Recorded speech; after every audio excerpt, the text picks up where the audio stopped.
you might have been justified in thinking, oh, co-best man, that's kind of weird, or oh, that's not even justified. I've been to weddings, there's only one best man, but I have some numbers actually in front of me that justify the fact that both Mike and I truly are co-best men.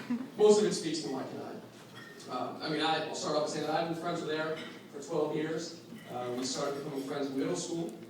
I've known Eric through a period of time. He's gone through 3 different schools. I've known Eric to own 5 different vehicles. 3 new bumpers in that period of time, one of which Michelle personally can account for. We've attended probably 16 to 20 NASCAR races together. I think we're on our 10,000th mile of road tripping together in that period of time. Eric's broken 2 hands, remarkable for someone who's never laid hands on anybody. He's gone through cell phones, 38. 4 a year, so now he's that fast. I've known Eric to go on 2 Charlie Brown canoe trips. That should speak for itself. We've had 8 run-ins with law enforcement, some on land, some on the water, and some on railroad tracks. An impressive trifecta that many of our friends would say they have. I spent one last night before a wedding with Eric when we were trying to inflate air mattresses in Mike's garage at 2:30 in the morning with a backpack, with a shop vac that was full of water. So we had air beds last night. Water beds last night. I spent a day on the lake with Eric in Tuxes, just outside over there. We got a lot of good stares out of that one, of which we spent 25 extra minutes on the water waiting for the girls. We wanted to throw that out there. That wasn't us. We were twiddling our thumbs out there.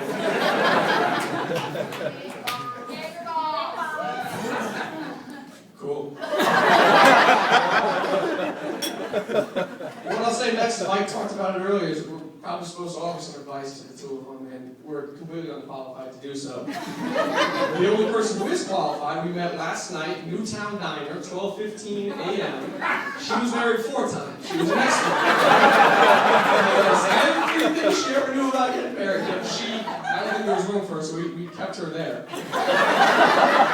Eric is the first of our friends to get engaged and then to get married, so I guess we have to learn from him. He's the example that's set for us. So I'll now introduce to you the Eric system of getting married.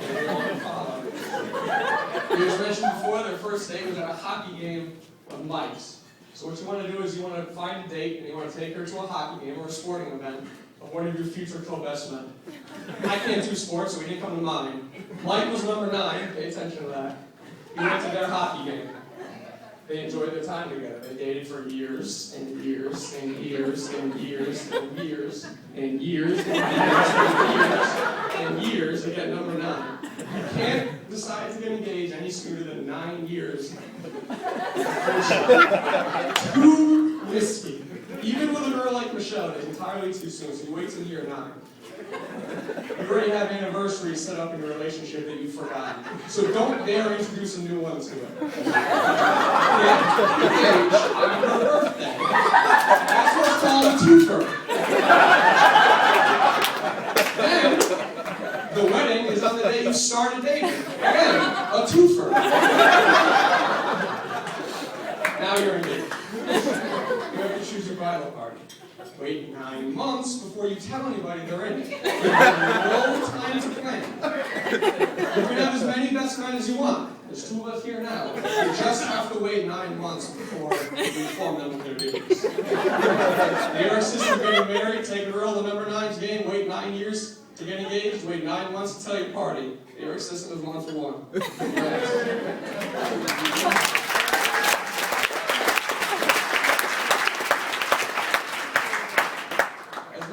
Piece here, I will say that Eric is easily the most loyal friend I've ever had.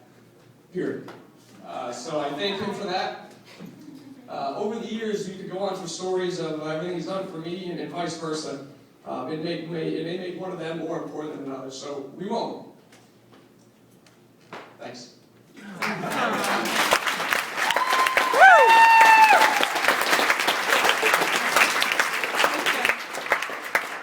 Almost done.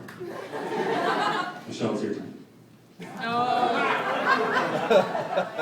For what most of you don't know is Michelle went to preschool at St. Jude, where I met her.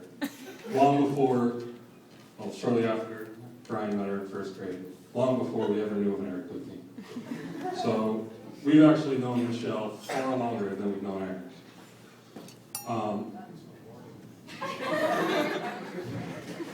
Sorry. Michelle, you've been nothing but a sweetheart to us for the decades that we've known you, and we cannot begin to make up for the lack of appreciation we've showed you in the past.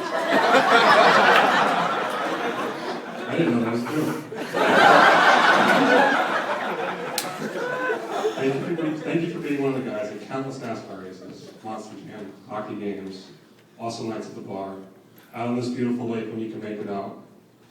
And thank you ahead of time for putting up with us tonight.